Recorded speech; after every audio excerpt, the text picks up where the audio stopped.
Children, the next concept that we are going to start with is the budget line, right? Now, before I continue with the budget line, I just wanted to sum up whatever I have taught you earlier, that all these things that you are listening, that you are studying, they are the part of ordinal approach, right? You started with indifference curve. You talked about the indifference curve, the meaning of indifference curve, and then you talked about the characteristics of indifference curve, properties of indifference curve, right? Assumptions of indifference curve. You talked about the indifference map, and now you have come to budget line. Why you are studying these various concepts? You are studying these concepts because you will be merging all these concepts together in order to find out a consumer's equilibrium with the ordinal approach. And in the ordinal approach, you find out the ranking of the consumer, and you do not show the equilibrium with the help of numerical values, right? If you remember.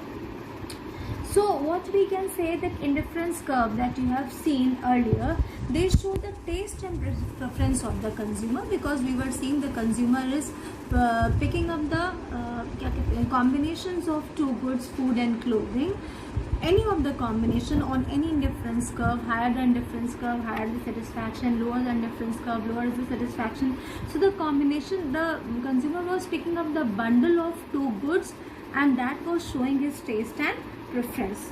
But in order to find out what quantities of the two goods will be purchased by the household, we must also know that how much expenditure the household wants to incur on these commodities, and more specifically, what are the prices of these two commodities.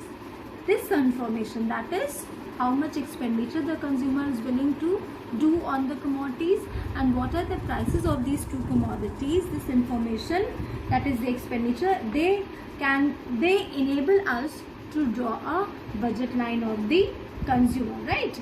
While indifference curves, they tell us about the choices of the household. The budget line tells us what the household can do, right?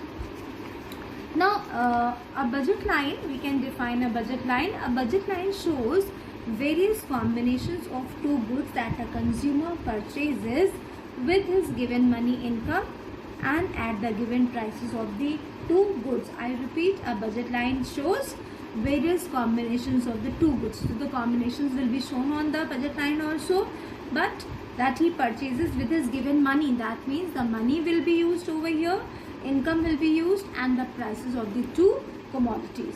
Now, suppose the consumer has rupees 200. Here is the tabular presentation of the budget line. Suppose budget or income of the consumer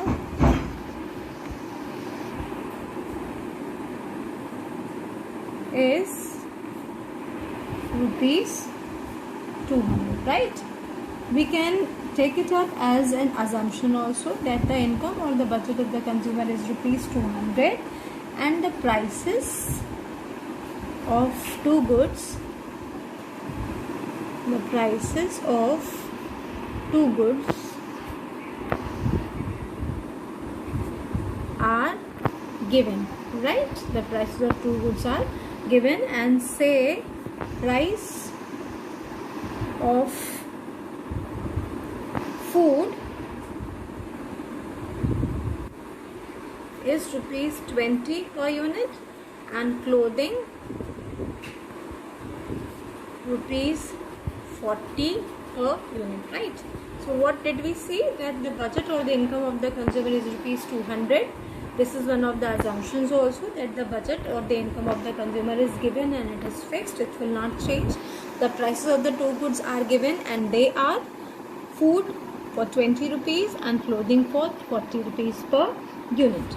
Now, we can say that why we are studying this budget line, or before we move more into the budget line, we have studied various concepts in this approach. That is, we know that we are studying ordinal approach, and in ordinal approach we find out the equilibrium of the consumer with the help of ranking, right, with the help of preference of the consumer on the given bundles.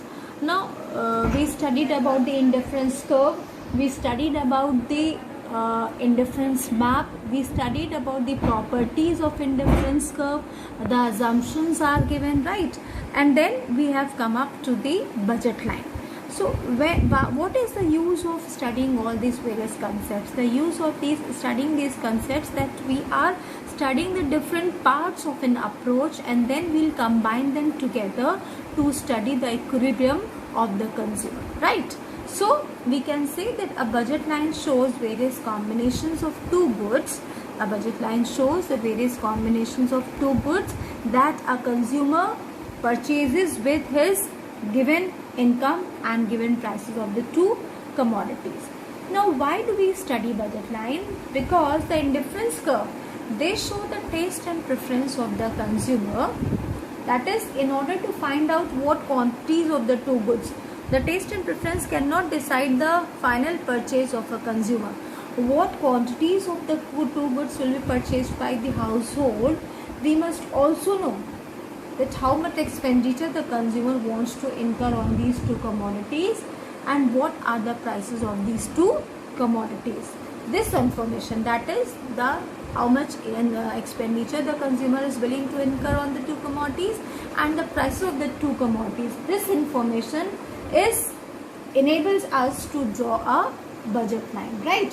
While indifference curve tells us what choices the household would like to make, the budget line tells us what the household can do. Now just take a imaginary example, that suppose the consumer has rupees 200. We can see this tabular presentation is over here. The income or the budget of the consumer is rupees 200, and he has to spend this 200 on clothing and food. Two goods he has decided to purchase. If the consumer entire amount of rupees 200 on clothing, then units of clothing, then 5 units of clothing and no units of food can be purchased. If the consumer buys 4 units of clothing at rupees 40 per unit, then rupees 160 will be spending, right, on clothing, and remaining rupees 40 can be spent on buying 2 units of food. So 4 into 40 plus 2 into 20 is equal to rupees 200, right? On the other extreme, if the consumer spends entire amount of rupees 200 on food, right, then 10 units of food and no units of clothing can be brought.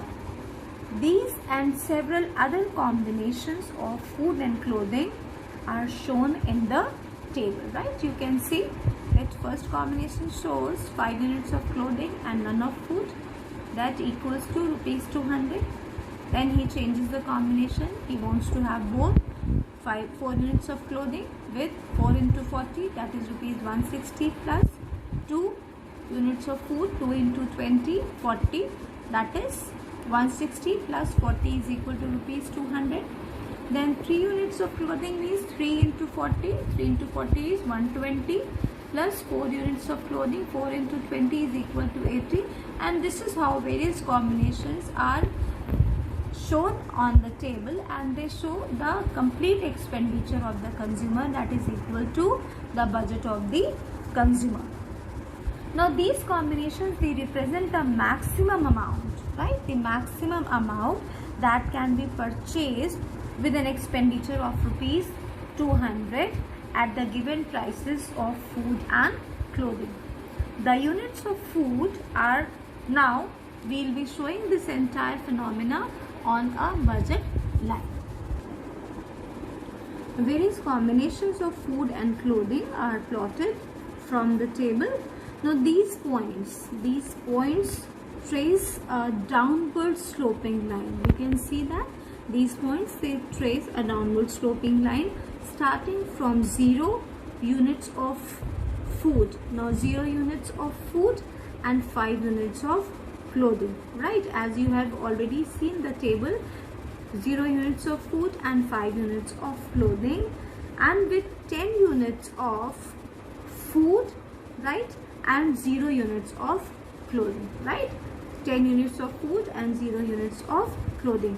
All other combinations of clothing and food, such as 4 units of clothing and 2 units of food, are shown on this line. This line AB, we can name it up as AB.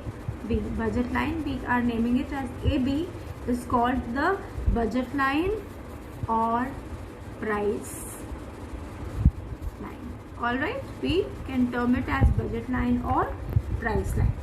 Now it is called budget line because it shows various combinations of clothing and food which can be purchased with a budget of rupees 200, right?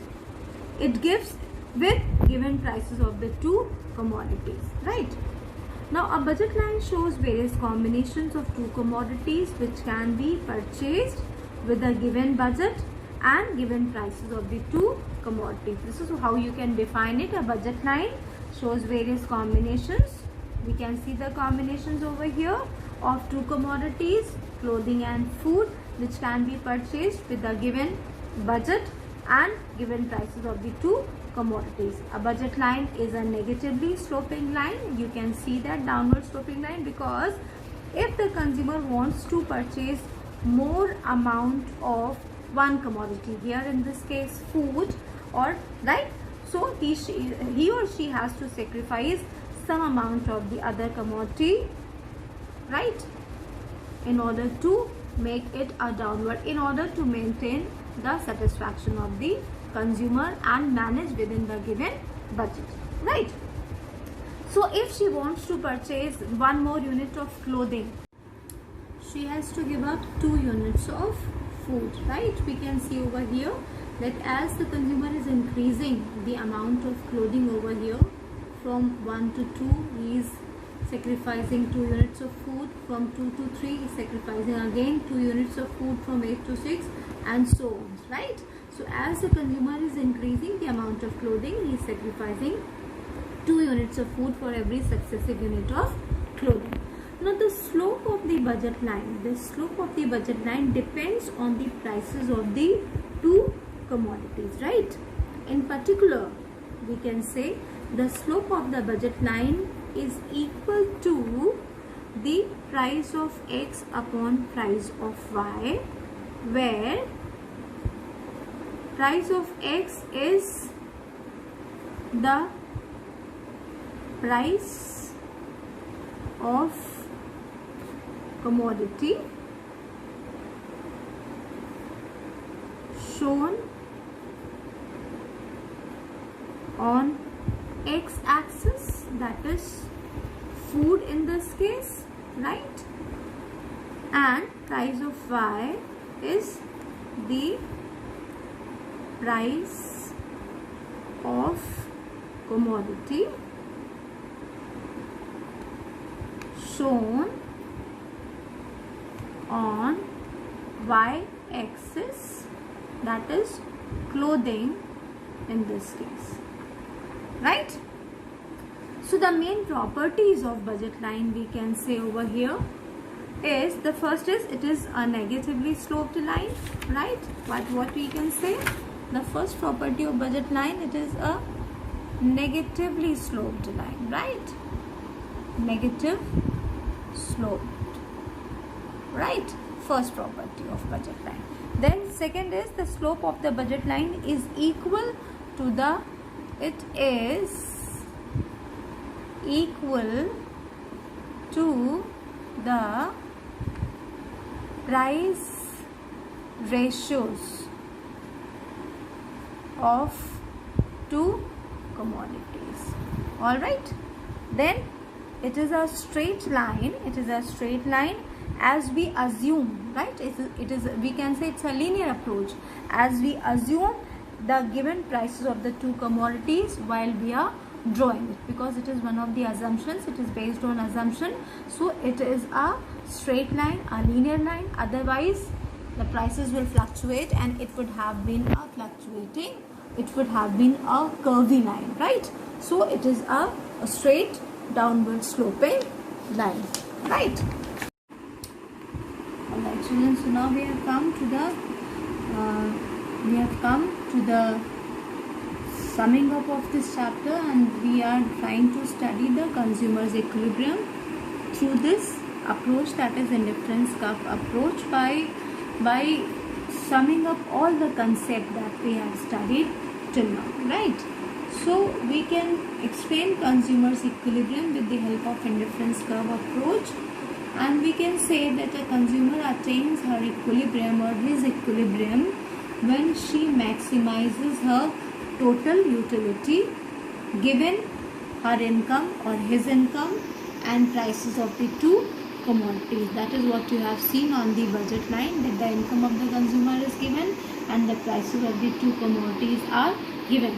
Now, in order to find out consumer's equilibrium with the help of indifference curve approach, we have to combine the indifference curves and the budget line on the same diagram to illustrate consumer's equilibrium, right? Or we can say indifference curve approach explains consumer's equilibrium with the use of consumer's indifference map, because we will be drawing various indifference curve on one diagram and the budget line.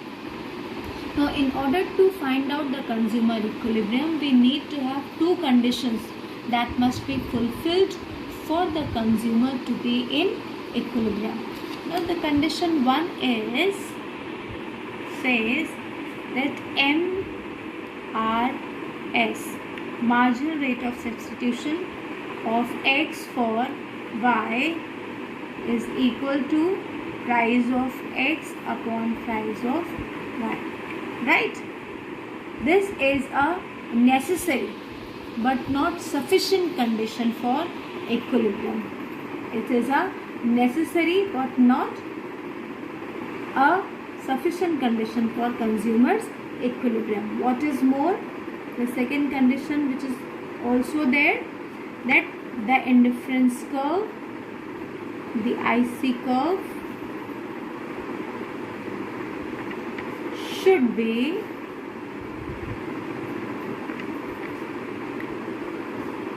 convex to the, alright, so we will be drawing a diagram over here in order to study it.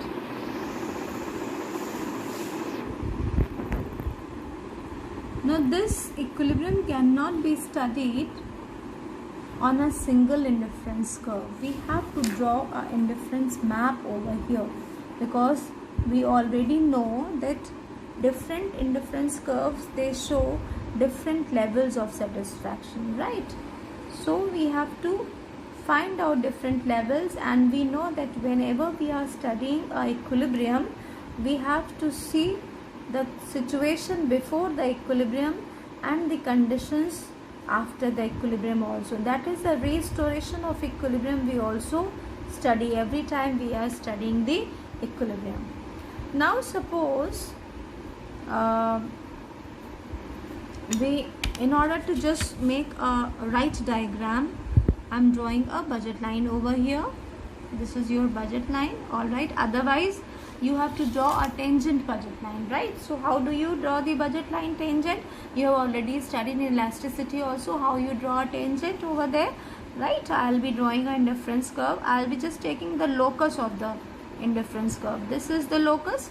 So, the tangent is drawn from here, and this is the curve, right? This is your indifference curve. This is the first indifference curve, alright. We name it as IC2. There is one more indifference curve which is IC1 over here. This is IC1, and one more over here. This is IC3, alright. So, three indifference curves are there with us, and then this is, as you can see and understand, this is the point of tangency that we have drawn. We have taken the locus of this point and drawn a straight line, budget line, right? Now, this is the quantity ON of food and OM of clothing that the consumer will purchase. T is for tangency, and then we show the different points of combination. D, one combination is given, one combination is given B over here and one A over here, just to understand the different situations, right?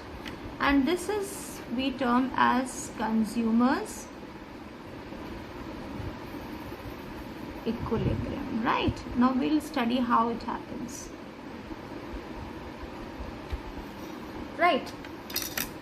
Now the consumer cannot purchase any combination which lies to the right of the budget line, right? You can see this is the combination which is lying to the right of the budget line. The consumer cannot purchase any combination which lies to the right of the budget line, such as combination D. This is also to the right of the budget line, right?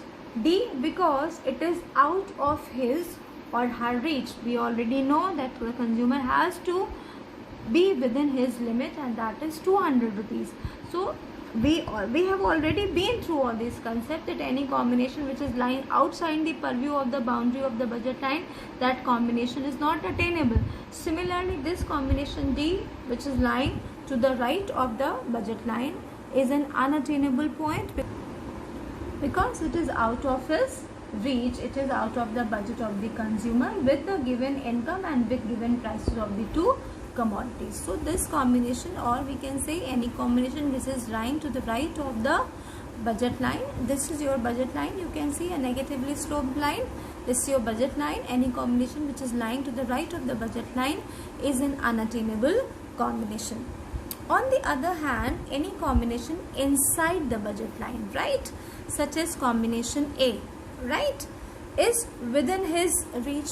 It is within the reach of the consumer because it is inside the budget line, so it is in the reach of the consumer. But any such combination will give him or her less utility, because we have already studied the properties. The lower the indifference curve, the lower is the level of satisfaction. And so any combination on the budget line, because it lies on a lower indifference curve, right? Moreover, the consumer will not be able to spend his or her entire income by choosing such a combination, because this budget line is telling the exact amount of budget of the consumer. All the combinations which are shown on this curve, they show the complete exhaustion of consumers' income. So the combination of food and clothing with the highest utility must be on the budget line, right? This is your budget line, right? The highest indifference curve with a point on the budget line is the one that just touches or which is tangent to the budget line. This occurs here at point T, right? You can see that this is the on the IC2 indifference curve, right? This is show the point of tendency.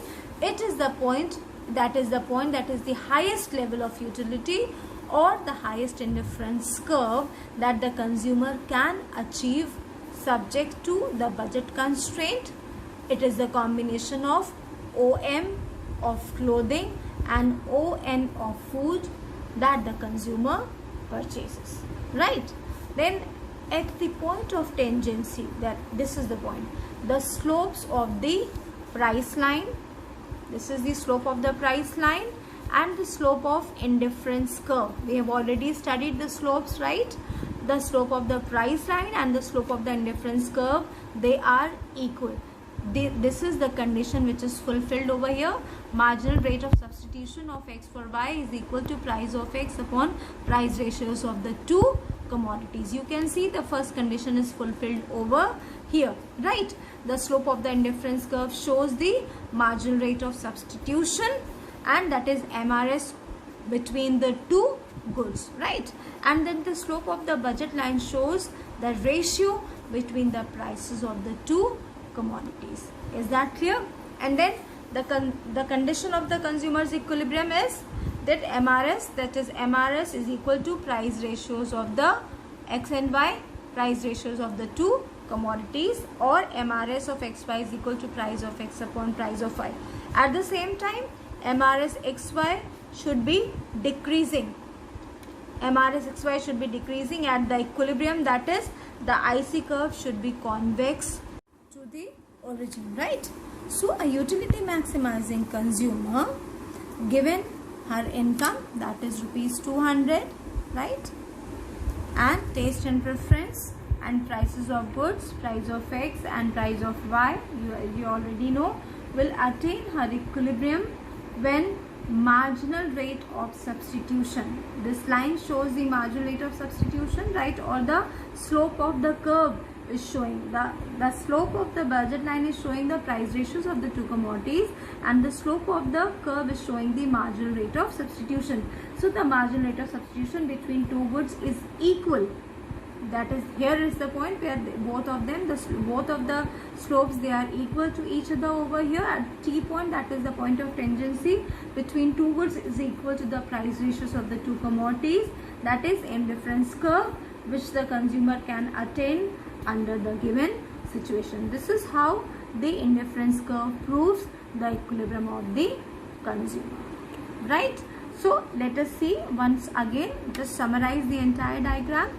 We have drawn a budget line over here. Otherwise you can draw a curve and then taking a point, and then you can draw a tangent, taking a point and you can draw a budget line to tangent to that curve, right? You can draw other curves also. We have taken three curves, IC1, IC2 and IC3 over here. What we see, that two conditions are given over here. MRS of two commodities is equals to price ratios of the two commodities. MRS XY, that is marginal rate of substitution. What we see over here, this curve, the slope of the curve is showing us the marginal rate of substitution, and this budget line shows the price ratios of the two commodities where they both are equal. This is the point where they both are equal, and that is the point of consumer's equilibrium over here. And here only the indifference curve is convex to the origin as well. You can see the convexity of the curve, right? You can see the convexity of the curve to the origin, right? So here at this point, OM quantity of clothing and OM quantity of food is taken by the consumer. Any combination which is lying to the right of the budget line is unattainable because the consumer cannot afford to purchase this combination. Any point which is inside the budget line on any curve is attainable, but that combination will yield lesser level of satisfaction to the consumer because lower the indifference curve, lower is the satisfaction, and at the same time the consumer will not be spending his entire budget. So this is the point where the consumer can maximize his satisfaction given the prices of the two commodities and income of the consumer. With this your chapter is